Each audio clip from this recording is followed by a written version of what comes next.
Organisations need to innovate to survive, right? And this includes changing the way they manage projects, yes? So why do some organisations keep on doing the same old things, even when they know it doesn't work? An organisation had an incredible imperative to change. It was getting kicked to death by its customer and was about to lose a multi-billion-pound programme, all because of its inability to deliver. It just couldn't get the basics right: planning, scheduling, and turning the handle. So the organisation threw everything up in the air and carried out multiple reviews of its processes. But when it all came down again, very little had changed. After several years, the only thing that had changed was the narrative, which became, "We're really good at this." Why? A construction contractor adopted a different way of managing projects and delivered a project early and under budget. Yes, early and under budget. So what did they do on their next project? They went back to their old way of doing things. Why? It's difficult for organisations to explore new ways of doing things at the same time as keeping the show on the road by exploiting what they already know. Being good at exploring is about letting go of control. Being good at exploiting is about exerting control. It's difficult to explain to employees that actually, yes, we want you to follow all these processes, but we want you to challenge the processes at the same time. To act differently, people and organisations need to unlearn the things they know. The way we approach projects becomes embedded in behaviours and in habits, in documents and processes. That's great for getting people to do things the way we want them to, but it makes it difficult for things to change.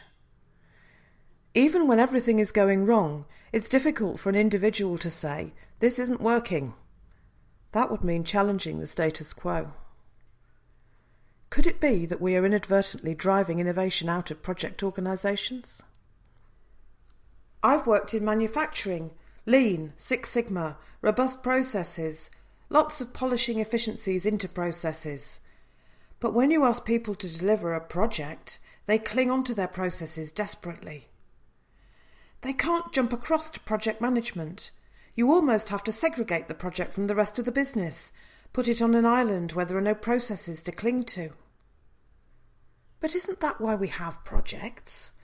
So people can play to different rules and do something different? Yes, but if projects are reliant on the parent organisation's processes, HR, procurement and so on, it's difficult to escape the control of the organisation. There's an overlap between corporate governance and project governance. Is it that the overlap is never going to be small enough to give flexibility for projects? Are you saying that projects never really play to different rules? Yes, correct. When organisations do pick up new ideas, it's often in response to a fad. Look at agile. Why has agile caught the imagination when other good ideas haven't been touched? If organisations are jumping onto someone else's bandwagon rather than coming up with their own new ideas, isn't that a signal that something's not quite right? Innovation means generating ideas, selecting and developing the good ones, then implementing them. It's difficult to believe that people are short of ideas. Could it be that organisations don't believe it's important to innovate and improve the way they manage projects? Can I suggest it's because organisations like to have processes and rules? Without rules, people use their professional judgment and put the organisation at risk. Rules are safer. But don't we want people to think? If you want people to have creative ideas, they need time to think, to talk to other people. Ideas don't come from one person. That's a myth. If you ask someone to describe a typical project manager, they're not going to say creative and off the wall. They're going to say process-driven, organised, registers. So we've got these people who are rigid and process-driven, and they're trying to deliver change and innovation? It's a paradox, isn't it? The notion of working in projects is doing something different, not the day job, not routine. And in this supposedly free, Wild West kind of environment, there's a rush back to the certainties of process. We're so tied into what success looks like in terms of time, cost and quality benefits, we've lost the innovation. So we've effectively processed innovation out of project management. The focus we've taken is to fix project management with standardised approaches and maturity models. All we're doing is measuring compliance. That doesn't leave much room for innovation, does it? There's another point here. What's the role of evidence in changing the way we approach projects? Let's forget project management for a minute and think about medicine. 150, 200 years ago, medicine was a grim business. It wasn't uncommon for medical practitioners to say, "We'll fix you by drilling a hole in your head." It took a long time for the scientific approach, evidence, to take hold.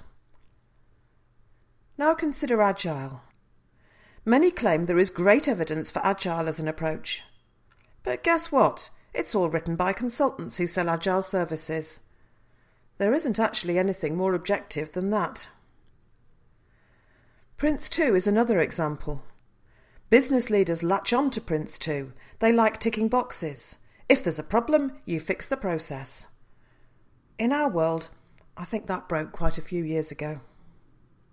Process is necessary, but it isn't enough to get success. We need bigger thinking, innovation around approach, not just around tools and techniques. If you're dealing with really complex stuff, tools and techniques are of limited use. Old-style engineering solutions won't work. We're not going to solve and optimise it. And then there's competitive advantage.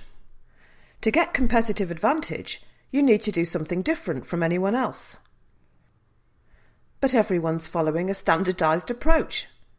How does that work then?